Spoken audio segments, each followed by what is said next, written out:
Chapter number 7 સુભાષિત કુસુમાની સુષ્ટુ ભાષિતમ સુભાષિતમ શ્લોક ચાલુ કરીએ છીએ। ટોટલ આમ જુઓ તમે તો 7 શ્લોક છે। એક શ્લોક આપણે લાઈન વાઇઝ સમજતા જશું।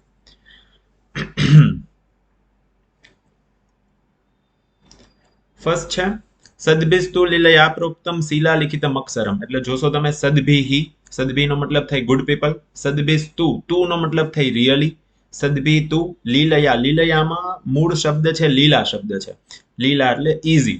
સદભિતુ લીલયા પ્રોક્તમ, પ્રોક્તમ એટલે કીધેલું, સારા લોકોએ જે કીધેલું છે એ ક્યાં લખવું જોઈએ હંમેશા, તો કે શિલા લિખિતમ અક્ષરમ। શિલા એટલે સ્ટોન અને લિખિતમ અક્ષરમ લખવું જોઈએ, સારા લોકો જે કે છે એ વાત હંમેશા પથ્થર ઉપર લખવી જોઈએ। ઓકે, અને એનું જ ઓપોઝિટ છે અસદભીહી, શપથે નાપી। અસદભી નો મતલબ થાય છે બેડ પીપલ, શપથે નાપી સંધિ સ્પ્લિટ થાય છે શપથે ન પ્લસ અપી। શપથે ન એટલે આપણે ગુજરાતીમાં કહીએ તો સમ ખાઈને કે એ પણ। અસદભી શપથે નાપી જલે લિખિતમ અક્ષરમ, એ ક્યાં લખવું જોઈએ હંમેશા પાણી ઉપર। સુભાષિત કહેવા એવું માંગે છે કે સારા લોકો જે પણ વાત કહે છે એ હંમેશા પથ્થર ઉપર લખવી જોઈએ, અને ખરાબ લોકો જે પણ વાત કહે છે એ હંમેશા ક્યાં લખવું જોઈએ તો કે પાણીમાં। એટલે ખરાબ લોકોની વાત જે છે એ યાદ રાખવા જેવી હોતી નથી, અને સારા લોકો જે કહે છે એ પથ્થર ઉપર એટલે કે એની વાત હંમેશા યાદ રાખવા જેવી હોય છે। સેકન્ડ શ્લોક છે સેવિતવ્યો મહાવૃક્ષો। સેવિતવ્યો એટલે કે સેવન કરવું, સેવિતવ્યો એટલે બચાવેલું કહેવાય, રક્ષાયેલું કહેવાય। ઓકે, સેવ્ડ લાઈક મહાવૃક્ષો બિગ ટ્રી। સેવિતવ્યો મહાવૃક્ષો કેવું હોય છે બિગ ટ્રી, તો કે ફલ છાયા સમન્વિત, ફલ એટલે કે ફ્રૂટ, છાયા એટલે કે શેડો, અને સમન્વિત એટલે વિથ। ઓકે, ફલ અને છાયા એટલે શેડો અને ફ્રૂટ સાથેનું હોય છે। યદિ ઇફ દેવાત ફલમ નાસ્તી, યદિ નો મતલબ થાય છે જો, દેવાત ફલમ નાસ્તી, દેવાત, દેવાત એટલે રામાતની જેમ બને છે દેવાત, ફ્રોમ ગોડ સાઈડ, ભગવાન કરે ને ફલમ નાસ્તી, ભગવાન કરે ને એમાં ફળ નથી આવતા, તો છાયા કે ન નિવાર્યતે, તો છાયા, છાયાનો મતલબ થાય છે જે શેડો, ઓકે, જે વૃક્ષની નીચે આપણે ઊભા રહીએ છીએ જે છાયો કહીએ છીએ એ છાયા કે ન નિવાર્યતે, એને કોણ રોકી શકે છે। ઓકે, ભગવાન કરે ને કદાચ ફ્રૂટ નથી આવતા, ઓકે, તો છાયાને કોણ રોકી શકે છે। ઓકે, મોટું વૃક્ષ બિગ ટ્રી હોય છે એ ફ્રૂટ અને શેડો સાથેનું હોય છે, પણ ભગવાનના હાથમાં શું છે તો કે કઈ ભગવાનના હાથમાં ખાલી તો ફ્રૂટ આવે કે નહીં એ છે, પણ છાયો કોણ રોકી શકે, તો છાયો ભગવાનના હાથમાં પણ નથી। હા, વાત એ અલગ છે કે વાવાઝોડું આવે અને વૃક્ષ પડી જાય, એ પણ ભગવાનના હાથમાં છે, પણ ઇનડાયરેક્ટલી અહીંયા કહેવા એવું માંગે છે કે આપણે કર્મ કરતું રહેવું જોઈએ, કંઈક ને કંઈક ફળ આપણને મળશે જ। સેકન્ડ છે, એના પછી થર્ડ છે આરોપ્યતે શિલા શૈલે। આરોપ્યતે નો મતલબ થાય છે આરોપ્યતે એટલે કે લઈ જવું। ઓકે, ક્યાં તો કે શિલા, શિલાનો મતલબ થાય છે શિલાનો મતલબ થાય છે પથ્થર, અને શૈલે, શૈલેનો મતલબ શૈલેનો મતલબ થાય છે ઓન માઉન્ટેન। પથ્થરને લઈ જવો જોઈએ ક્યાં, તો કે ભાઈ માઉન્ટેન ઉપર, પર્વત ઉપર। કઈ રીતથી લઈ જવો જોઈએ તો કે યત્ને ન મહતા યથા, યત્ને નો મતલબ થાય યત્ન એટલે પ્રયત્ન, મહતા એટલે બિગ, અને યથા એટલે જેવી રીતથી। પથ્થરને પર્વત ઉપર લઈ જવો જોઈએ, યત્ને ન મહતા યથા, યત્ને નો મતલબ થાય પ્રયત્નથી, મહતા એટલે બિગ, યથા એટલે જેવી રીતથી। નિપાત્યતે, નિપાત્યતે નો મતલબ થાય છે નિપાત્યતે એટલે પડવું। કઈ રીતથી પડે છે તો કે ક્ષણે નાદ, સંધિ સ્પ્લિટ થાય છે ક્ષણે ન પ્લસ અધઃ, અધઃ એટલે કે નીચેની સાઈડ, ક્ષણે ન ઇન હાફ સેકન્ડ, નિપાત્યતે એટલે પડે છે, ઇન હાફ સેકન્ડમાં પડી જાય છે, તો તથાત્મા ગુણ દોષયો, જેવી રીતથી એવી જ રીતથી, એવી રીતથી એટલે કે પથ્થરની જેમ ગુણ અને દોષ હોય છે। ઓકે, એક કેરેક્ટર બનાવવામાં ઘણી બધી વાર લાગતી હોય, પણ એ કેરેક્ટરને ગુમાવતા એવું એક જ લાઈફમાં એવી મોમેન્ટ આવી જાય છે કે એ કેરેક્ટર આપણે ખોઈ બેસીએ છીએ। ભગવાન કરે ને આપણે ખોઈ બેસવું ન જોઈએ, એટલી આપણને અવેરનેસ હોવી જોઈએ, પણ પથ્થર જે છે એનું એક્ઝામ્પલ અહીંયા કે છે ગુણ ને દોષ। ઓકે, ગુણ એટલે કે સારી ક્વોલિટી, ને દોષ એટલે કે જે માણસમાં દોષ રહેલા છે તે। ગુણ અને દોષ એ બંને પથ્થરની જેમ હોય છે। ઓકે, આરોપ્યતે શિલાશૈલે યત્ને ન મહતા યથા, નિપાત્યતે ક્ષણેનાદ તથાત્મા ગુણ દોષયો। આ જે છે ત્રણેય શ્લોક, એ ત્રણેય શ્લોક અનુષ્ટુપ છંદમાં આપેલા છે। એના પછી તમે જોશો ક્ષણે રુષ્ટ ક્ષણે તુષ્ટ, હૃષ્ટતુષ્ટ ક્ષણે ક્ષણે કહેવાય એવું માંગે છે કે ક્ષણે જ્યાં જ્યાં ક્ષણે લખેલું છે એ બધી જગ્યાએ ઇન અ સેકન્ડ એવો મતલબ થાય છે. ક્ષણે રુષ્ટ, રુષ્ટનો મતલબ રોષ, ગુસ્સો. ઇન અ સેકન્ડમાં એ જે તે એંગર થઈ જાય છે, એંગર મોડમાં આવી જાય છે. ક્ષણે રુષ્ટ, ક્ષણે તુષ્ટ, તુષ્ટનો મતલબ થાય છે સંતોષ.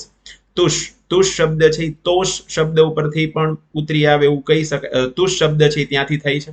તુષ સંતોષ. ઓકે, તો તુષ્ટનો મતલબ થાય છે સંતોષ, સેટિસ્ફાઈ. ઇન અ સેકન્ડમાં એ એંગર થઈ જાય છે, ઇન અ સેકન્ડમાં એ સેટિસ્ફાઈ થઈ જાય છે. હૃષ્ટ તુષ્ટ ઇન અ સેકન્ડમાં સેટિસ્ફાઈ એન્ડ એંગરમાં ચેન્જ થતું રહે છે. એવો વ્યક્તિ કેવો કહેશું તો કે છે જો અવ્યવસ્થિત ચિત્તસ્ય. અવ્યવસ્થિતનો મતલબ થાય છે ડિસ્ટર્બ માઇન્ડ. અવ્યવસ્થિત ચિત્તસ્ય, ચિત્તસ્ય એટલે માઇન્ડ, એવો ડિસ્ટર્બ માઇન્ડનો થયેલો પર્સન, ઓકે, એવો માણસ. પ્રસાદોપી ભયંકર, એની પ્રસાદ, પ્રસાદનો મતલબ થાય છે અહીંયા એની હેલ્પ. ઓકે, પ્રસાદોપી ભયંકર, સંધિ સ્પ્લિટ થાય છે પ્રસાદ પ્લસ અપી ભયંકર. ભયંકર એટલે કે ડેન્જર. એ લોકોની શું હોય છે તો કે ભાઈ પ્રસાદ એટલે એની હેલ્પ પણ શું છે, ડેન્જર હોય છે. એના પછીનો 5th શ્લોક છે, આ પણ 4th શ્લોક હતો, એ પણ અનુષ્ટુપમાં છે. એના પછી 5th 6th છે, 5th 6th ને 7th ત્રણેય એક છંદમાં છે. 5th માં કે છે યથા ચતુર્ભી કનકમ પરીક્ષતે. ચતુર્ભી, ચતુર્ભીનો મતલબ થાય છે અહીંયા તમે જોશો તો ચતુર્ભી જે છે એ ભાનુભીની જેમ બને છે. ઓકે, થર્ડ કેસ પ્લુરલ થાય છે. યથા જેવી રીતથી, ચતુર્ભી એટલે 4 વેઝ. કનકમ પરીક્ષતે, કનકમનો મતલબ થાય ગોલ્ડ. પરીક્ષતે, પરીક્ષ્ય એટલે test. Gold tested by 4 ways, 4 પ્રકારથી સોનું છે એ મપાય છે. ઓકે, કઈ કઈ રીતથી તો કે નિઘર્ષણ, નિઘર્ષણનો મતલબ થાય છે ઘસવું. Okay, rub. છેદન એટલે કટ. તાપ એટલે હીટ, અને તાડની એટલે સ્ટ્રાઇક. કે નિઘર્ષણ છેદન તાપ તાડનેહી. તાડનેહી ફોર્મ જે આપેલું છે એ શું કામ આપેલું છે, ત્યાં રામેહીની જેમ ફોર્મ બને છે. ઓકે, પ્લુરલ છે, થર્ડ પ્લુરલમાં બને છે તાડનેહી, એટલે એનો મતલબ થાય છે બાય, વિથ. ઓકે, નિઘર્ષણ છેદન તાપ તાડનેહી. ઉપરની બે લાઈન છે એ કહેવા માંગે છે કે સોનું છે એ 4 પ્રકારથી મપાય છે. ઓકે, ઘસવું, તોડવું, એને હીટ કરવું, અને એનામાં હોલ કરવો એટલે કે હીટિંગ. ઓકે, સ્ટ્રાઇકિંગ, મારી મારીને એ પ્રોપર પ્રકારમાં બનાવવું. તેવી જ રીતથી ચતુર્ભી પુરુષ અપી પરીક્ષતે. તેવી રીતથી માણસ, પુરુષ એટલે આમ જુઓ તો હ્યુમન, ઓલ બધા હ્યુમનની વાત કરે છે, પરીક્ષતે. તેવી રીતથી માણસ પણ 4 પ્રકારથી મપાય છે. કયા કયા પ્રકારથી તો કે છે શ્રુતેન શીલેન ગુણેન કર્મણા. સંસ્કારથી, એના લક્ષણોથી, ગુણેન એટલે એના કામકાજથી, અને કર્મણા એટલે એના વર્કથી. ઓકે, શ્રુતેન શીલેન ગુણેન કર્મણા. એના પછીનો 6th શ્લોક છે આપત્સુ રામ. આપત્સુનો મતલબ થાય છે આપત્તિ. આપત્તિમાં જો આખા શ્લોકમાં શું આપેલું છે, અહીંયા શું છે, અહીંયા શું, અહીંયા શું છે, નયે શુંમાં પણ શું આવે છે. પછી અહીંયા 4th લાઈનમાં પ્રતિપાલ, પ્રતિજ્ઞા પરિપાલ ને શુંમાં શું આવે છે, અને અહીંયા વિક્રાંત કાર્ય શુંમાં આવે છે. ઓકે, તો આપત્સુ રામ સમરેશુ ભીમ. આમાં આ શ્લોક ઇમ્પોર્ટન્ટ એવું લાગે છે કારણ કે દર વખતે કંઈક કંઈક ક્વેશ્ચન્સ આમાંથી હોય જ છે. તો કે છે આપત્સુ રામ સમરેશુ ભીમ, અને પછી પણ તમે જોશો તો રામ ભીમ કર્ણશ્ચ, કર્ણશ્ચની સંધિ સ્પ્લિટ થાય કર્ણ પ્લસ ચ, કૃષ્ણ બધામાં પાછળ વિસર્ગ આવે છે. એનો અહીંયા ભવાંજનેય, એની સંધિ સ્પ્લિટ થાય ભવ પ્લસ આંજનેય.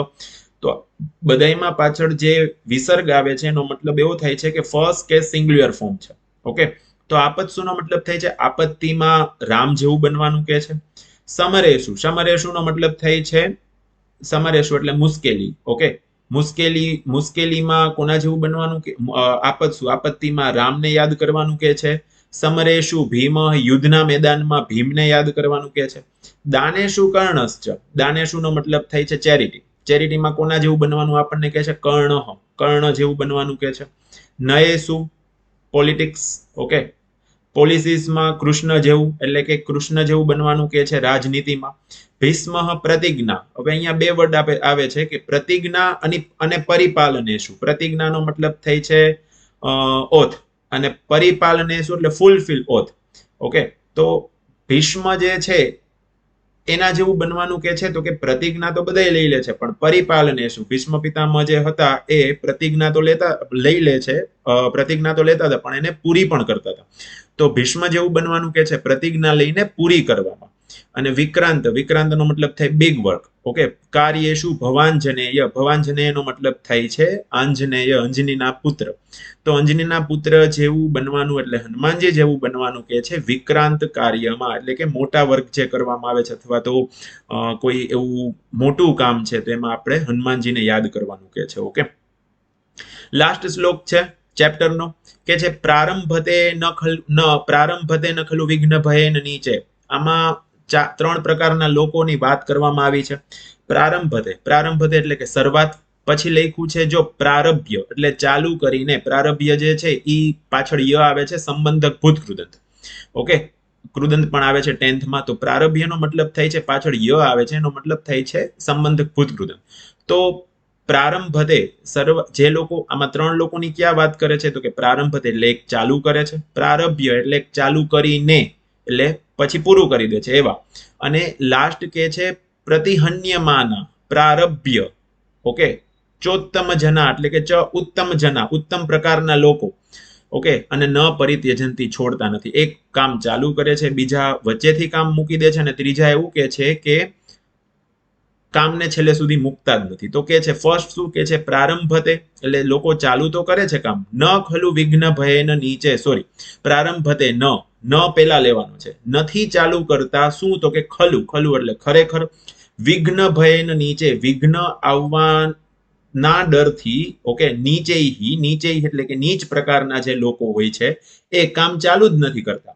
પ્રારંભતે ન ખલું વિઘ્ન ભયેન નીચે. લાઈટ વહી ગઈ છે, છેલ્લો શ્લોક છે, સમજી લ્યો. પ્રારંભતે ન ખલું વિઘ્ન ભયેન નીચે, પ્રારંભ જ નથી કરતા. ઓકે, ખરેખર પ્રારંભ જ નથી કરતા, વિઘ્નના ડરથી, ભયન એટલે ડરથી, નીચ પ્રકારના લોકો હોય છે એ કામ ચાલુ જ નથી કરતા. પ્રારભ્ય વિઘ્ન વિહતા, પ્રારભ્યનો મતલબ થાય છે કામ તો ચાલુ કરે છે, વિઘ્ન વિહતા વચ્ચે વિઘ્ન આવી જાય એટલે વિરમંતી મધ્યા એટલે વિરામ લઈ લે છે. વિરમંતીનો મતલબ થાય છે વિરામ લઈ લે છે. કેવા લોકો તો કે મધ્યમ પ્રકારના લોકો. આમાં ત્રણ લોકોની વાત કરે છે, નીચ પ્રકારના લોકો, મધ્યમ પ્રકારના લોકો અને ઉત્તમ પ્રકારના લોકો. પ્રારભ્ય વિઘ્ન વિહતા વિરમંતી મધ્યા, વિરામ લઈ લે છે મધ્યમ પ્રકારના લોકો. ત્રીજા લોકો કેવા હોય છે તો કે વિઘ્નેહી એટલે કે મુશ્કેલીઓથી, વિઘ્નેહી થર્ડ કેસ સિંગ્યુલર થશે, વિઘ્નેહી પુનઃ અપી પ્રતિહન્યમાન. પુનઃ નો મતલબ થાય છે અગેન ઇન અગેન. પ્રતિહન્યમાન વારંવાર ફેસ કરવાથી, મુશ્કેલીઓને ફેસ કરવાથી પ્રતિહન્યમાન, અને છતાં પણ પ્રારભ્ય એટલે કે કામ ચાલુ કરીને, પ્રારભ્ય લાસ્ટમાં ય છે સંબંધક ભૂતકૃદંત, પ્રારભ્ય ચોત્તમ જનાની સંધિ સ્પ્લિટ થાય છે ચ પ્લસ ઉત્તમ જના, ન પરિત્યજંતી. ન પરિત્યજંતી નો મતલબ શું થાય છે નથી છોડતા. ઓકે, પ્રારભ્ય ચોત્તમ જના એટલે કે કામ ચાલુ કરીને પણ ઉત્તમ પ્રકારના લોકો હોય છે એ કામને છોડતા નથી. આમ ત્રણ પ્રકારના લોકોની વાત કરે છે. ફરીથી એકવાર રિવાઇઝ કરી લઈએ. આ પણ ઇમ્પોર્ટન્ટ શ્લોક છે. લાસ્ટમાં 3 માર્કનો ક્વેશ્ચન હોય છે, એક્સપ્લેન વાળા શ્લોકમાં લાસ્ટમાં પૂછાઈ શકે છે. ઓકે, જોઈ લઈએ. જો આર્યું આમાં સેવિતવ્યો મહાવૃક્ષો અને 2 છે યથા ચતુર્ભી, પણ છતાં પણ કરી લેવું જોઈએ, કદાચ પૂછાઈ જાય તો.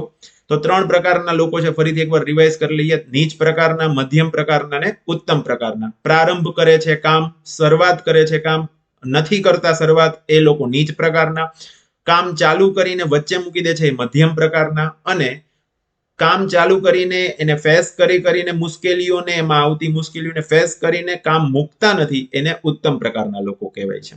રેડી? ચાલો નેક્સ્ટ લેક્ચરમાં મળીએ. ઓકે, સારું, ચાલો. નમો નમઃ.